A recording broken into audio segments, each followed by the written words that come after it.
Hi hello అందరికీ నమస్తే అండి. అందరు బాగున్నారండి? మీరు అందరు బాగుండాలని మనస్ఫూర్తిగా కోరుకుంటున్నాను. అలాగే ఈరోజు అటుకులు వెజిటేబుల్ కిచిడి అండి. ఇది ఆరోగ్యకరంగా కూడా చాలా బాగుంటుంది. బ్రేక్ఫాస్ట్ డిన్నర్ అన్నిటికీ బాగుంటుంది. ఇది ఎలా తయారు చేయాలో ఈ వీడియోలో చూపిస్తాను. ముందుగా వెజిటేబుల్స్ అన్ని తీసుకోవాలి. ఇప్పుడు గ్లాస్తో కానీ కప్పుతో కానీ అటుకులు తీసుకోవాలి. అంటే మనం అటుకులు దేంతో తీసుకుంటామో అలాగే పెసరపప్పు కూడా దాంతో తీసుకొని ఇవి కడిగి నానబెట్టుకోవాలి. అలాగే ఇప్పుడు అటుకులు కూడా కడిగి నానబెట్టుకోవాలి. ఇందులో వాటర్ పోసుకొని కడగాలి.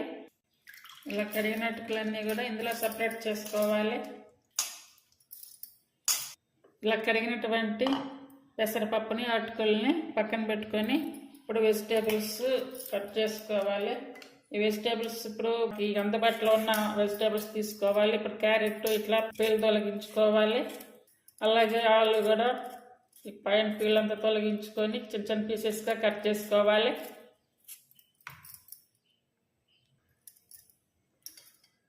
మరి చిన్న చిన్న పీసెస్గా కాకుండా కొంచెం కొద్దిగా పెద్ద పీసెస్గా కట్ చేసుకుంటే బాగుంటుంది. అలాగే మనకి అందుబాటులో ఉన్నటువంటి ఏమైనా కూరగాయలు ఉంటాయో అవన్నీ కూడా వేసుకోవచ్చు. టమాటాలు అయ్యి ఇప్పుడు ఆలు కట్ చేస్తున్నా. ఇప్పుడు వెజిటేబుల్స్ అన్ని కట్ చేసుకోవడం రెడీ అయ్యింది. స్టవ్ మీద చిన్న పాత్ర కూడా పెట్టుకొని ఇప్పుడు నెయ్యి ఒక స్పూన్ వేసుకోవాలి. ఇందులో జీడిపప్పులు అలాగే కిస్మిస్లు వేసి వేయించుకోవాలి. పప్పు ద్రాక్షలను తీసి పక్కన పెట్టుకోవాలి. పెట్టుకోవాలి. పాత్ర వేడయ్యాక ఒక స్పూన్ ఆయిల్ వేసుకోవాలి. అలాగే ఒక స్పూన్ నెయ్యి వేసుకోవాలి. హాఫ్ స్పూన్ జీరా, 2 లవంగాలు, చెక్క, బిర్యానీ ఆకు ఒకటి, లవంగాలు, అలాగే ఇప్పుడు కట్ చేసుకున్న పచ్చిమిర్చి, చిన్న ఆనియన్స్. ఒకవేళ ఇవి లేకపోయినా కూడా స్కిప్ చేసుకోవచ్చు. మామూలు ఆనియన్స్ కూడా వేసుకోవచ్చు. 2 రెమ్మల కరివేపాకు, అలాగే కొంచెం అల్లం వెల్లుల్లి పేస్ట్ ఒక పావు స్పూన్ వేసుకున్నాను. అంటే మనం క్వాంటిటీని బట్టి వేసుకుంటే సరిపోతుంది. ఇవన్నీ కూడా కొంచెం మధ్య వరకు ఉంచుకోవాలి.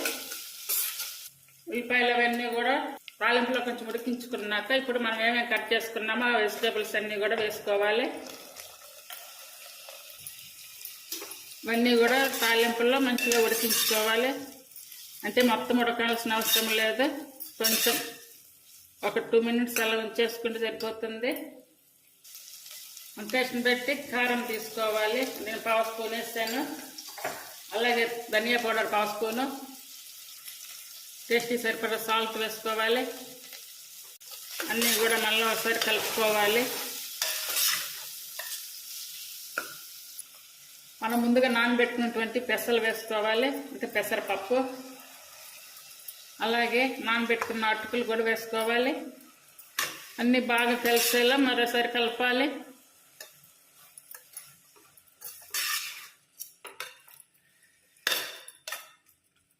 ఇప్పుడు మనం వాటర్ తీసుకోవాలి. అంటే వాటర్ మనం అటుకులు పెసరపప్పు ఎంత తీసుకున్నామో అదే కప్పు కానీ గ్లాసు కానీ దాంతో తీసుకోవాలి.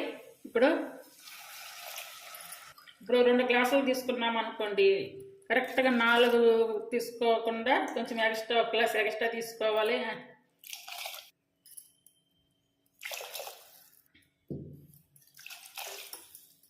మొత్తం కూడా ఒకసారి కలపాలి. అలాగే కట్ చేసిన కొత్తిమీర కూడా వేసుకోవాలి. ఇప్పుడు సాల్ట్తో సహా మొత్తం వేస్తున్నాయి ఇందులో. ఇప్పుడు కుక్కర్ మూత పెట్టుకోవాలి. ఇప్పుడైతే నేను ఆన మీదే పెట్టానమ్మా. పెట్టి ఫస్ట్ విజిల్ అయితే ఆన మీద ఉంచి, ఇప్పుడు ఫస్ట్ విజిల్ వచ్చింది. మిడిల్ ఫ్లేమ్ మీద కానీ సిమ్ మీద కానీ పెట్టుకొని 2-3 విజిల్స్ వచ్చిందాక ఉంచుకోవాలి. చూడండి విజిల్స్ అన్నీ అయిపోయాక మంచిగా వచ్చింది, మంచిగా ఉడికింది చూడండి. ఇప్పుడు ముందుగా వేయించి పెట్టుకున్నటువంటి జీడిపప్పులు వేసుకోవాలి. ఉంటుంది కదా, నెయ్యితో పాటే వేసుకోవాలి. అంతా బాగా కలుపుకోవాలి ఒకసారి. ఇంకా కర్రీ కానీ ఏం అవసరం లేదండి, డైరెక్ట్గా ఇలానే తినేయచ్చు, చాలా బాగుంటుంది టేస్ట్. వెజిటేబుల్ అటుకుల కిచిడి రెడీ అయ్యింది. ఇది టేస్ట్ చాలా బాగుంటుంది, తప్పనిసరిగా ట్రై చేయండి. మంచి తినేయచ్చు, బ్రేక్ఫాస్ట్ డిన్నర్ అన్నిటికీ బాగుంటుంది.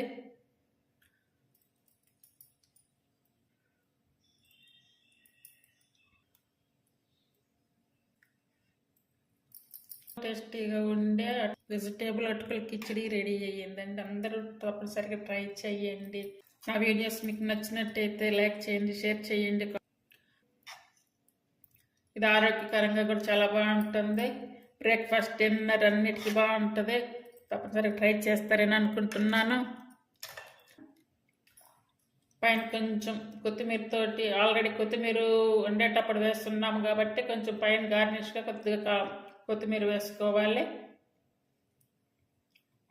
టైంలో ఇలా అన్ని వేసి ఇలాగా కిచిడీగా చేయండి, చాలా బాగుంటుంది.